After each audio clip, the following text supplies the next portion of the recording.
Well, it's been nearly a week since the race. I've had a chance to process everything and I couldn't be happier with how the day went.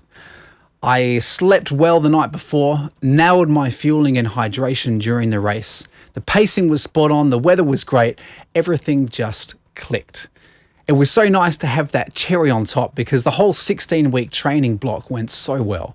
I started it on Boxing Day last year and was amazed at how quickly and consistently my fitness improved. I didn't get sick once during the entire 16-week training block, which for me has got to be some sort of record. I didn't get injured, I stayed motivated. I did discover that I hate tapering though. I was enjoying training so much that it was a real downer having to back off towards the end for the last couple of weeks. And I've hated taking a few days off since the race too. I think running's just become such an important part of my life that things just don't seem right when I'm not training hard. But the morning of the race was very smooth.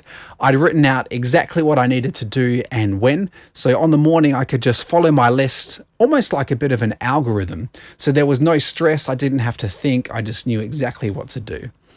So I was nervous on the morning, but once we're off, I just tried to settle into a comfortable rhythm. I ran with one other guy for about a K. We had a good chat, but he went on ahead, and then I pretty much ran the rest of the race by myself.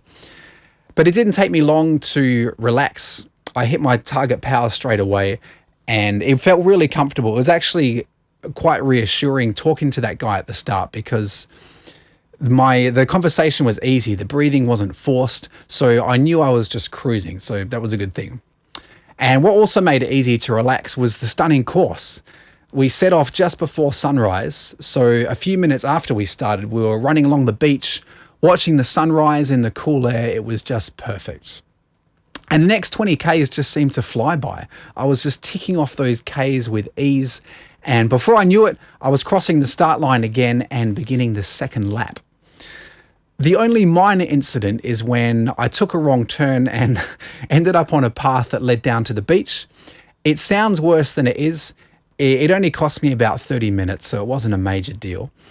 But for the most part, the course was really clear. The marshals did a great job at directing us, but the course actually had a lot of turns. It went through cafes and all sorts of places, so it was a bit confusing in places, but we figured it out. So for some reason, I had a massive surge of energy at around the 22K mark, and I actually felt stronger and fresher then than I did at the start of the race. But I managed to calm myself down and stuck to my target power of 300 watts because I thought, this is my first marathon. I don't know how I'm meant to be feeling at various points in the race. So I decided to play it safe in the hopes of avoiding a blow up at the end. So I just continued to cruise, and the race honestly was going so quickly. I felt very comfortable and was able to soak it all in and enjoy the day, which was great. Yeah, so even though it's a small marathon, a relatively small marathon with not a huge number of spectators there, it was a really good vibe. It was so fun to see it. There were things like a DJ had us set up on the side of the road and he was cranking some tunes for all the runners. There was another guy who plugged in a guitar amp out the front of his house and was playing tunes for us the whole time. Very cool. Made a big difference to morale and enjoyment levels. So I was really comfortable right up until about the 32K mark, I'd say. This is when I first became aware that I was starting to fatigue. It was nothing major, but I was certainly starting to feel it at this point. So I decided to walk through the aid station at 35 Ks, even though that wasn't in the plan. I had planned to run 30 Ks to the end non-stop. So I stopped there, had an extra gel, and just prepared to grind out those last 7 Ks. And even though I didn't hit the wall or blow up, those last 7 Ks were a slog. I had to push, but again, it was nothing crazy. I didn't have any cramps. There were no niggles, which was awesome. The ending was a bit brutal though. The path weaved through some sand dunes in a short but quite hilly section. And again, the hills were nothing crazy. It was, I think, 13 meters of elevation gain in 800 meters. And the first lap I did, they felt fine. But the second time round, they were a pig. So it was a bit brutal at the end, but after we're through those hills, it was downhill for a bit to the finish line. And it was a bit surreal crossing the finish line, actually. It took about 5 minutes for my family to find me. So once I crossed the line, I got my medal and then was just by myself for about 5 minutes. So it was pretty quiet and it's just a bit odd. I'm not sure what I expected in those moments immediately following the race, but it wasn't that. So I had some watermelon, had a banana, and then was just standing there in a bit of a daze waiting for my family to come. There was no big rush of emotion or anything dramatic. It all felt pretty normal. So from that point of view, it was good to have the 2-hour drive home by myself, as it gave me a bit of time to process and soak everything in afterwards. So looking at the data, it pretty much confirms how I felt on the day, that I certainly had a bit more to give. I reckon I probably could have squeezed out a 3:15 if I was absolutely redlined at the end. But let's have a look at these splits. So the first split, 4.8k. So I was running by power, and you can see it's really consistent. First one, 301 watts, 299, 300, 299, 301, 297, 202, and 202. So happy with that consistency. The pace, a little bit of fluctuation depending on elevation gain in each split. So I think my fastest one was the last one, which was 434. And my second fastest split was the second last one. So those last 11 Ks, even though I certainly felt the worst in the whole race, they were my fastest splits. And I was trying to push at the end there, which didn't actually translate into much extra power. You can see 302, 302, but I certainly felt like I was pushing more there. So looking at the heart rate, it's probably easier to look on the final surge analysis actually. So you can see this one here is heart rate. You can see it's really consistent right up until about here. So around the 22k mark is where it starts to gradually rise. So before then, it's really steady. So sitting nice and comfortably in that zone 3 heart rate zone, and felt really good during that. And then here is where we start to just gradually increase. At the end, we're only at 166. So my max heart rate is 183. So in future marathons, I certainly want my heart rate at the end to be much higher. But I don't know, this is my first marathon. If you're an experienced marathoner, please comment. Is this normal, or does this indicate that, yep, I didn't go hard enough? But really happy with that. So now I know for next time, I can keep an eye on my heart rate, that, you know, if I'm still kind of at the top end of that zone 3 heart rate by the halfway mark, I can really start to pick it up. And coming back here, we can look at some of the metrics that might indicate fatigue. So I'm not going to explain them all. I'll just have a look at them. So one of those metrics would be ground contact time.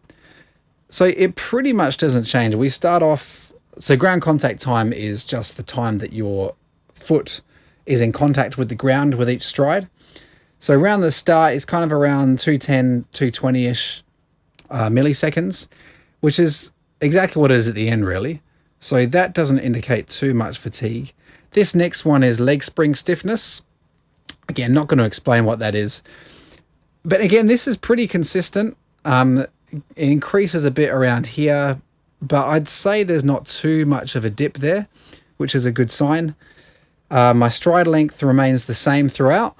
I think if anything, it actually gets a bit bigger towards the end, which probably means that my vertical ratio is increasing. No, it's staying the same. Anyway, I'm happy with this. I think to me, this data indicates that my stamina was really good. So got to thank the strength training and all those long runs for that. So yeah, really happy. But I do think this data indicates I had more to give, which is great. We'll go for it next time. All in all, this was the perfect day. I'm so glad it went well. As I said, a nice little cherry on top to round out an awesome training block. Because marathons aren't fairy tales, and no matter how well prepared you are, literally anything can happen on the day. So now that I've got a point of reference for how I felt at various points in the race, I think I'll be able to judge effort levels a bit better next time. I'm not going to change much in the next one. My carb loads seemed to work well. My fueling and hydration strategy during the race worked. I didn't have any issues with the Alpha Flight 2s. My clothes were great. I'm a fan of the 60-second walk through the aid stations, and my training worked well. So I'm not going to change a lot going forward, but I am looking forward to training with the Stride Pod in future. Because I'm a beginner, I'm still experiencing rapid beginner gains, and in hindsight, I don't think I was advancing my training paces enough during training. I was doing a lot of them, I think, too easy because I wasn't progressing them quickly enough. But going forward, I'll be doing fitness tests every 4 weeks, so Stride will automatically update all my zones and paces, so I should be training much more in that sweet spot in future. I'm also open to rethinking my strength training. I know I'm doing way more than is necessary at the moment, and as a result, I'm carrying around unnecessary weight, especially in the upper body. But having said that, I've never been injured. I didn't have any niggles during or after the race, and my stamina on the day was really good. So maybe I should just continue with what I was doing. If it ain't broke, don't fix it. So my next marathon is going to be the Sunset Coast Marathon on September 15th, where the big goal is sub 3 hours. That is an extremely ambitious goal, to knock off 20 minutes from my PB in 4 and a bit months.